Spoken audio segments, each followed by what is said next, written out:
You know who it is, the horror flick, Digger Ditch, Super 6, Big Mitch.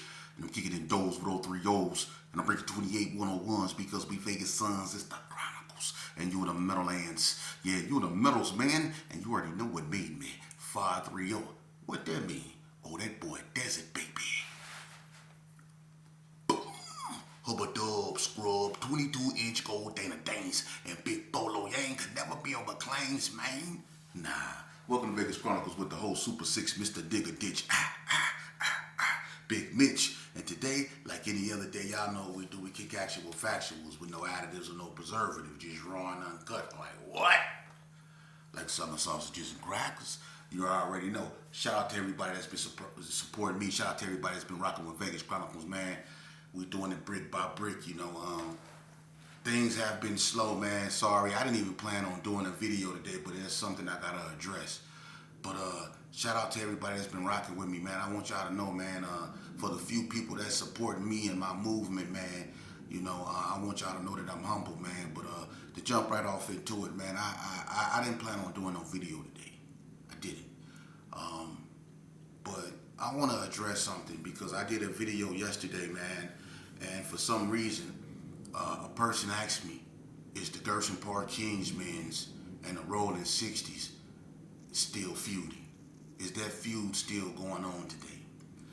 And somebody took it upon themselves to answer a question that was directed toward me and said, yes, the kids of the Gerson Park KINGSMEN and the Rolling 60's, their kids are actually at each other's throats now. And you know, I'm gonna say this here. I'm not giving that no type of validity, bruh. There is no war between the Gerson Park KINGSMEN and the Rolling 60's. Whatever y'all see going on out here on the streets, it's some form of click banging. I don't know, but it ain't gang banging. And it ain't Gersons against 60's. Trust me, I talk to 6-0s all the time, you know, and some reputable ones. And we all in the same place when it comes to our thinking, man. You know, we ain't nobody on that no more, man. And number one, I'm gonna be honest with you. The Gerson Park KINGSMEN, just like the Rolling 60's, have been through so much when it comes to gang banging, street violence in general, that the inner turmoil itself will prevent the Gersons and the 60's from colliding. There's too much inner turmoil between both gangs. The Rolling 60's got so much turmoil going on within themselves, and the Gersons got so much turmoil going on within themselves that they could never really just go at it no more. That's over with, man. That's over with. And I'm gonna tell y'all something, and I'm gonna give y'all some true history for you youth out there that's at each other's throats. The Gersons and the Rolling 60 Crips, man, you know, you have to understand, at one point in time, they were the closest of friends. The Rolling 60's was on 40 Block.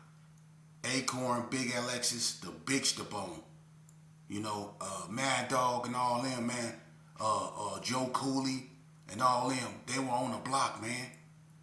You know, the Gersons in the 60's are family. The 6-0, the root of the 6-0s and Herbert Gerson are family, man. They right there on Comstock, man. That's where they come from. Now, I know the 6-0s migrated to Crip City, and they family too.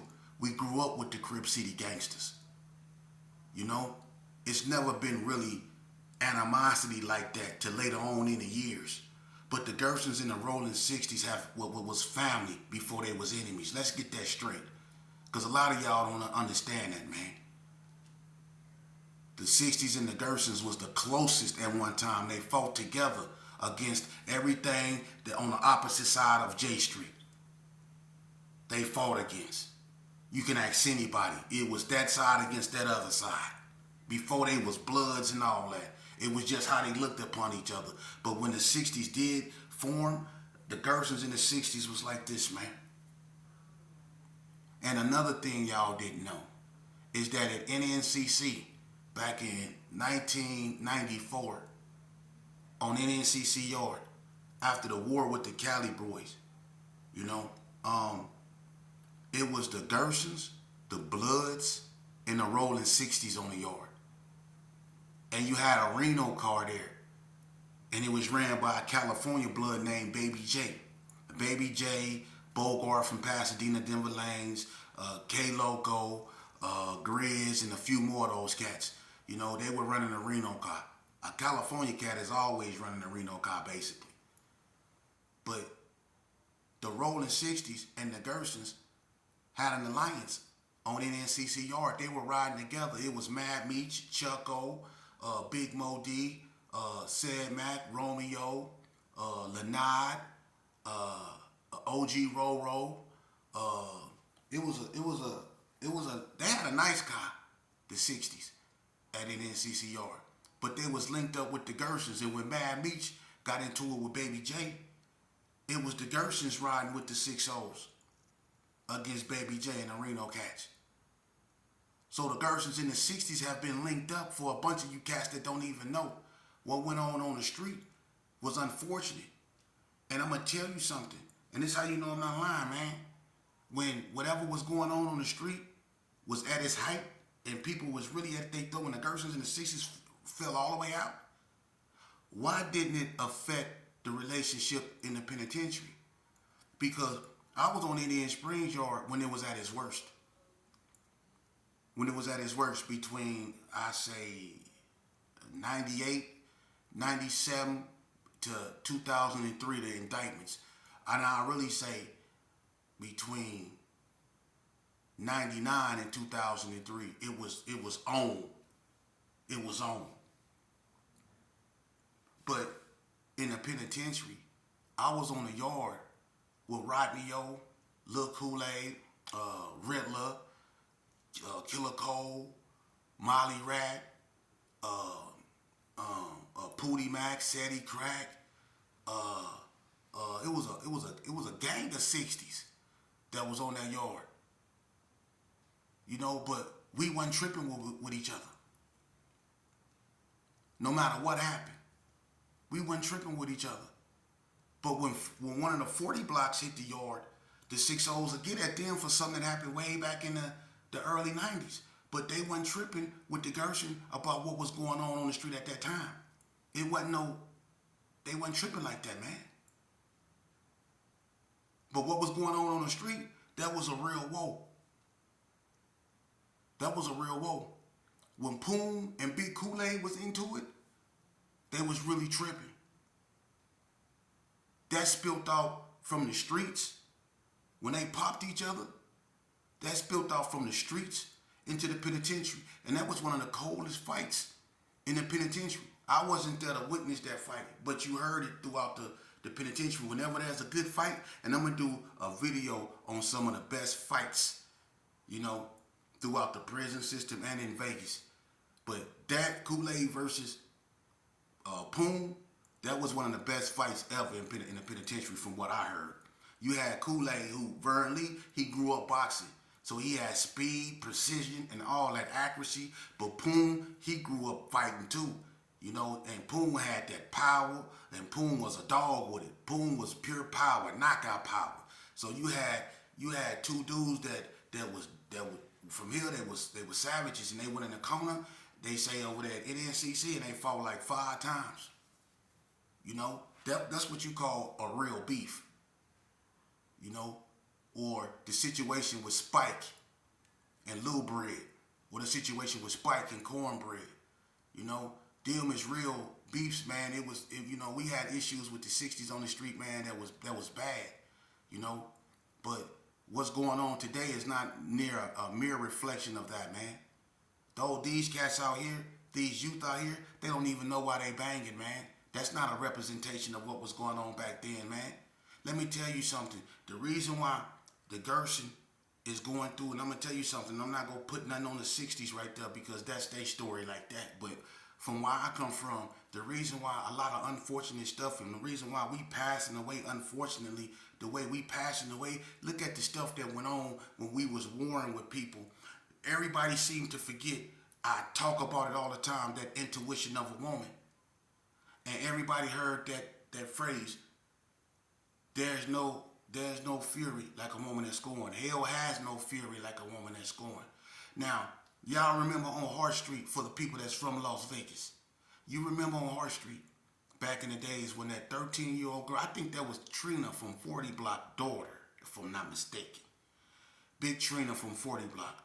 Her daughter, I think they stayed on Vegas Heights, the Hart side of Vegas Heights, Hart Street. And I think it was a shootout between the Gersons and somebody else. And the daughter was getting off the bus. This girl was 13 years old. She was 13. Everybody remember this because everybody was mad.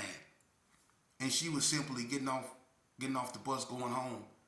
And I'm not going to get into that, but all I'm going to say is the Gersons and somebody was getting into a shootout, and that little girl was unalived in that shootout. And I can only imagine how that, destroyed Trina. I grew up with Trina, 40 Block Feed, Tracy, Burrell, Michelle and Rochelle, all them sisters up over there from the block. That's family, so I can only sympathize and send my deepest condolences to Trina, but to have something like that happen to her, and to look, if you understand the nature of a woman, man, then you people that understand what I'm saying understand what I'm saying. That's why a lot of things, unfortunately, has happened to us. I told y'all about that deacon that was unalived in that war. You see? It was a lot of people that got hurt in that war between the Gersons and the 60's. That was a real war. To where the feds had to step in, To where the feds had to step in and do something about that. So what you see going on is not no representation of no rolling 60 Gerson Park KINGSMEN war, man. And for people to get up here and try to gaslight that bull crap, man, y'all to be ashamed of yourself, man. And that's coming from someone that actually, and y'all don't think that stuff cool. That stuff ain't cool, man. What I did to go to prison, homie, I gotta live with that for the rest of my life, man. That don't make you tough. That don't make you hard, man. Taking somebody's child, man. Unaliving somebody's child, man. And then y'all don't want to hear that when I get to preaching to y'all. All you do is preach. All you do is preach, man. Don't nobody want to hear that. Y'all don't want to hear that, man, until you standing in front of that judge, homie. Yeah. When you standing in front of that judge, man, you want to hear everything a person got to say. And that's crazy because I didn't sit in the county jails. And I didn't listen to y'all cats come to me. So, OG, what you think they go do? That's y'all golden oldies. So, OG, what you think they go do? You think I got action? You see? You looking at a photo 10, you looking at a photo 20, and you think I got action? You see, you want to listen to everything I got to say when you in jail. You very attentive. You be all up in the face like this here. What you think they go do? You be all up in my face like that. But when I'm sitting here right now, before you put yourself in that situation trying to give you the game, you want to get up and you want to walk away from the camera. You don't want to hear that because you want to be tough because your homie's right there. You want to look at the camera and you want to say, shut your old ass up, man. Ain't nobody trying to hear that. But y'all be trying to hear me up in there. I'm trying to stop you from going up in there. That's what your OGs should be teaching y'all, man. Anybody that say they are OG Gerson, that got little homeboys, and you letting them trip with so-called little 60's, or if you rolling 60's and you got little homeboys and you think they out here trying to trip with Gersons, man, y'all to be ashamed of yourself if y'all ain't, because that stuff is over with, man. It's been enough funerals. Mothers that shed enough tears, man. We just want to hurt them. We want to hurt us. We want to destroy them. We want to destroy us, man. Come on, ain't nobody on that no more, man. Come on, it's a new dawn. It's a new day. Okay? That's over with. One of the most powerful things that could be done, and I'm going to tell you something, man. Whenever we want to bring God into the foray, whenever we want to bring strong spirituality into our movements, whenever we want to show the world and these other people we not playing, will be the day the GPKs and the rolling 60's without their rags on be able to sit down as young black men, old black men, or whatever, and be able to talk amongst themselves to look at what went wrong. You see? But we gonna have to learn to forgive ourselves before we sit amongst one another. We have to forgive ourselves, come to terms with what we've been through, accept them. We all did wrong. Didn't nobody win in this. We didn't do nothing but destroy one another. We grew up together. We knew one another. And we ain't do nothing but destroy one another. And we don't want this for our kids. Don't no real dude. You a man before you anything. I don't care where you from. You a man before you anything. And as a man, do you want your child to end up in the hoop scout, in the penitentiary? I'm gonna tell you something, man. And I'm gonna talk about this one guy because I respect him, and I always use positive people as an examples. One of the realest dudes I ever met is a guy from Vegas Heights, and his name Tanico. Tanico, he been a rider since I knew him. I knew him when his name was Unique, when he was throwing up them U's. When they put them U's on me up in McNeil's Quick Check, they put U's on me, boy. Boy, I'm talking about U's had me looking like, when I came up out of there, they had me looking like I played for the Colts. They had U's all over my head, for real. Sheep, what happened to you? Man, UCC? That's what happened to me. UCC. You don't see these knots? Yeah, but anyway, Tanico, light-skinned cat, man, up out of Vegas Heights, man. I remember Tanico, man, he was a rider, man. He was one of the ones out there on the forefront. I remember we came over there, me and Ice Dog pulled up on Blankenship. He was out there with D and a few more of them. He had on an all-white sweatsuit, and Ice Dog and Tanico had issues. I don't know what they were tripping about, but Ice Dog wanted to fight him. And he jumped out the car on Tanico, man. I guess he thought he could punk Tanico or something, man. And him and Tanico, they didn't get down, but they threw their dukes up and stuff like that. But one thing that impressed me about Tanico, because Ice Dog had the size, he went back down, you know. And as we grew up, you know, he always been one that stood on all 10 when him and Bunte got into it in juvenile. You know what I'm saying? Tanico, whether he be by himself or whatever, he never bowed down. And one thing I like about Tanico is he always kept it real across the board. You know, we had issues on the street, but at the same time, me and Tanico always respected each other. You know, and when we was in the penitentiary, one thing that I respected about him is he ran with the O card. He kept it. He always ran. He kept it 100, man. It was rolling with him, straight up. West Side rolling with him, and he didn't, you know, have to, you know, I ain't gonna say riding with the North was something bad, but he didn't have to do that just because he was by himself. He kept it rolling regardless. So I respected that about him. But one thing that I noticed is that his son, when we was in Indian Springs, got locked up, and his son was in that click banging stuff. And I seen how it affected him. But I also seen how he went out his way to keep his son out that madness, man. You know? And I respect that. But I can only imagine what he was going through, seeing his son in the same place he didn't want to be every day, waking up knowing that your son is in the other unit. You know? Knowing that something happened. Prison is a dangerous place. You know, it don't be just about gangs and that. It be like racial riots and stuff. And imagine your son getting caught up in a racial riot and you in a whole nother unit and you can't do nothing to him. God forbid he's injured or anything. But he used to sneak out his unit and come down there and check on his son, you know? And I respect that so much about him, man, because he put what his time and what he was going through in prison to the side to make sure his son got up out of there safe, to make sure his son was safe. I respect that about him, man. Shout out to Tanico, man, because he always been a positive brother, man, you know? And he always, you know, he kept it real, you know? And there ain't a lot of people like that from my era that's still around. So shout out to him, man. You know, he looked out for his son, man, and he made sure his son did the right thing, man, and wasn't on no madness, man. And I salute him for that, you know? And that's what, you know, a lot of us have to start doing, man, using the hands-on approach, man, with our sons and stuff like that, and start to get to know them, man, you know.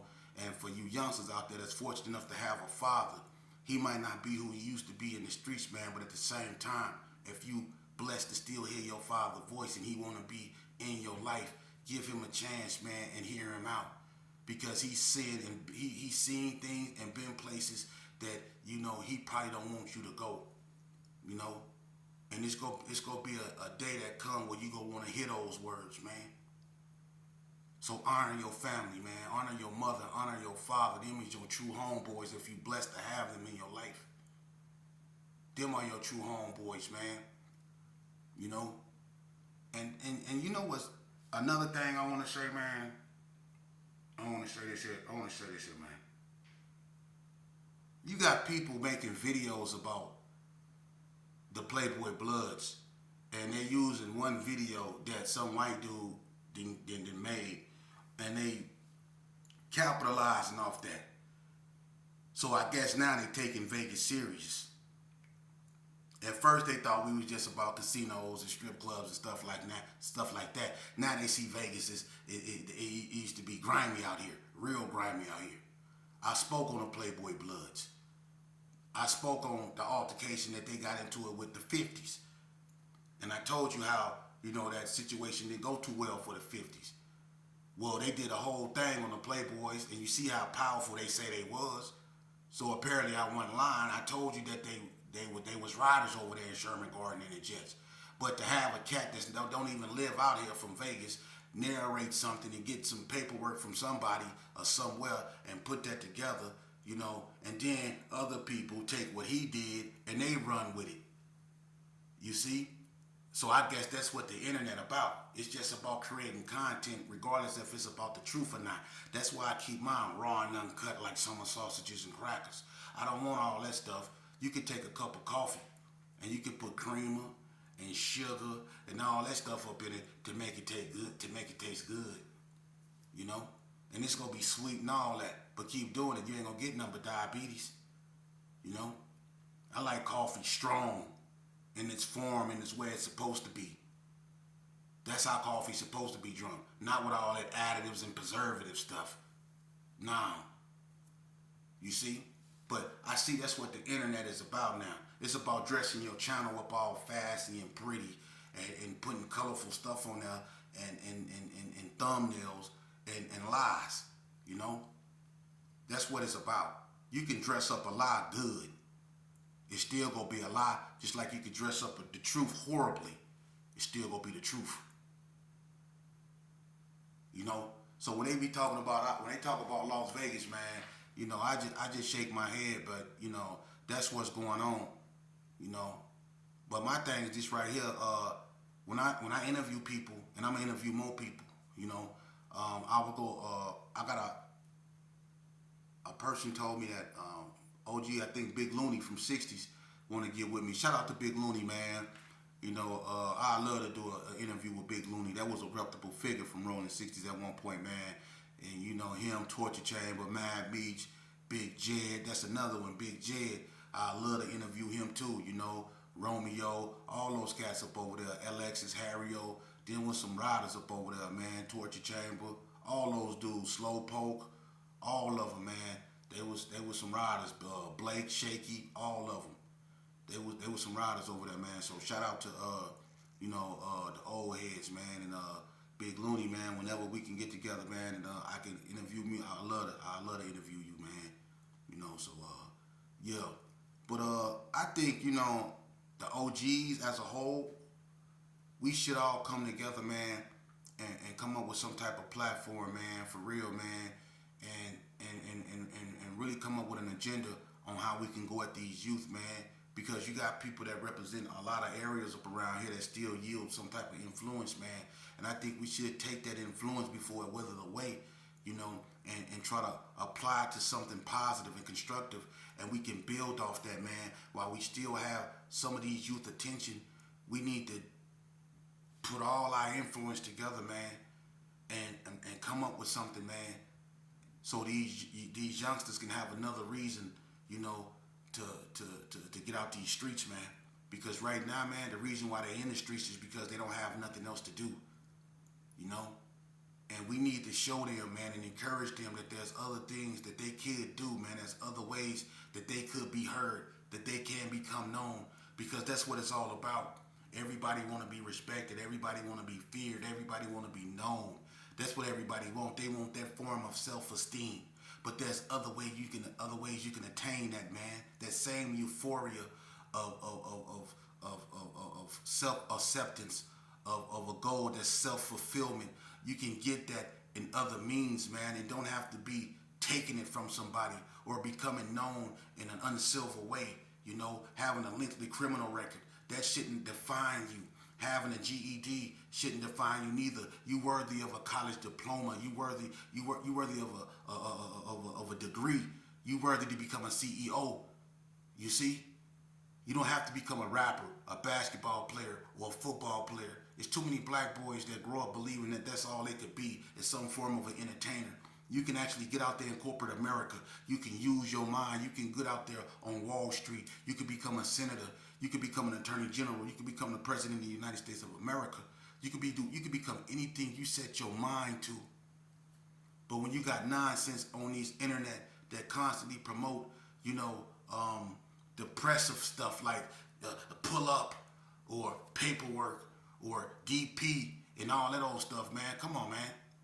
This is what the youngsters turn on the internet and see every day. They don't see OGs encouraging them to stay in school, to stay away from gangs. They don't see that, man. They don't see them, encouraging them to reclaim their individuality and to encourage them to think for themselves that it's okay to be your own self, and be your own individual, And my thing is, we need more of that on the internet, man. We do. It's a lot of kids watching us, man. And whether you want to be a role model or not, man, what you say can have an effect